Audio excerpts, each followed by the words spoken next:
Hello Sukhman and welcome to this interview. My name is Ramandeep Kaur and I will be conducting your interview today. Firstly, I would like to ask you, how would you describe yourself and your previous nursing experience? Hi, I am Sukhman Kaur, and I would describe myself as a dedicated and compassionate nurse with a passion for providing excellent patient care. My nursing experience spans over 2.5 years, during which I have had the opportunity to work in various healthcare settings. Throughout my career, I have demonstrated a strong commitment to providing high quality care to my patients. I am able to work well under pressure, which has enabled me to work effectively as a part of team.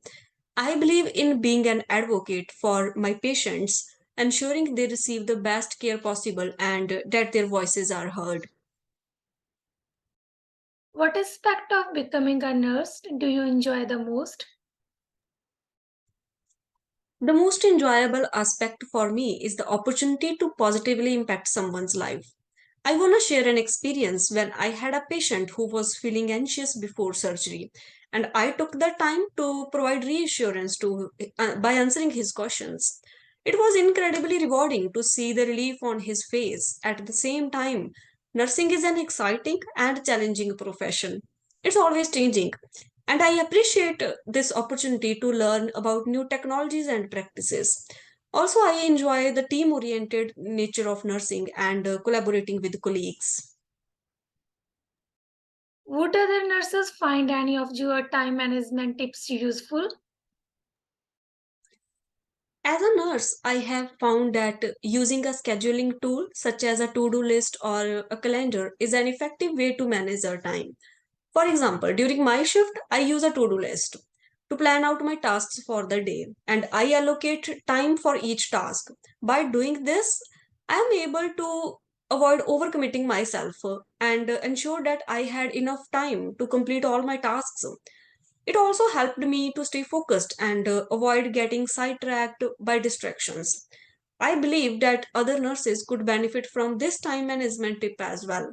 It can be a simple yet effective way to stay organized and manage workload during a shift. How do you stay up to date on the newest development in your field? I think having knowledge and expertise in the latest technologies can open up a new career opportunities. And it also enables nurses to advance in their field.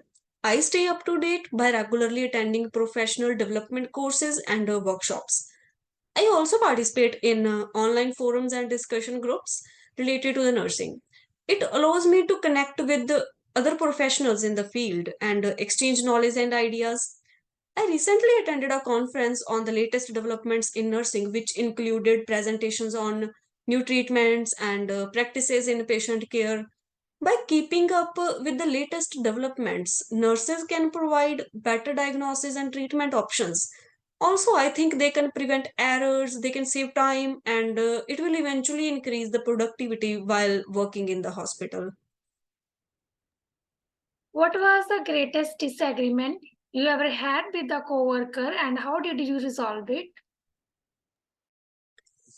I remember a time when a coworker and I had disagreement over how to prioritize the tasks for the day. We both had different ideas about what needed to be done first. And tensions started to rise as we both became adamant about our own approach. And to resolve it, we made a list of tasks and their relative importance, and we came to an agreement on their order. We both identified areas of agreement as well as disagreement and were able to come to a compromise that satisfied both of us. By taking the time to communicate and listen to each other's perspectives, we were able to turn a potentially negative situation to a positive one. And this even strengthened our working relationship in the process. And I think solving the dilemmas and conflicts in nursing practice is very important for better patient care, as we can focus on patient care more than dealing with these types of issues. Describe a time when you cared for a patient with values, belief, or morals that conflicted with your own. How did the situation affect your relationship with the patient? How does having a diverse workforce benefit the hospital? Yeah, I once cared for a patient who had different religious beliefs than my own. This patient had specific dietary restrictions that made it difficult for him to adhere to his religious practices while receiving the care in the hospital. To ensure that the patient's religious practices were respected, I worked with the hospital's dietitian to provide him with better food options that were compliant with his religious practices. Also, I worked with the patient's family to accommodate their religious practices during their hospital stay. It didn't impact my relationship with the patient, as I think respecting the patient's religious practices helped me to establish his trust and build a strong rapport. I think a diverse workforce in a healthcare brings different perspectives and different experiences that help ensure we are providing culturally sensitive care to all the patients, and regardless of their background or beliefs. That concludes our interview for today. Thank you, Sukhman. Speaking with you was great. It was really great to learn about your views and experiences. I appreciate your interest in the position and will be in touch soon regarding the next steps in the hiring process. Is there anything else you would like to add or ask before we wrap up? No, I don't have any further questions, but I want to express my gratitude for the opportunity to interview with you today. Thank you for your time. Have a great day. You too. Bye bye. Bye.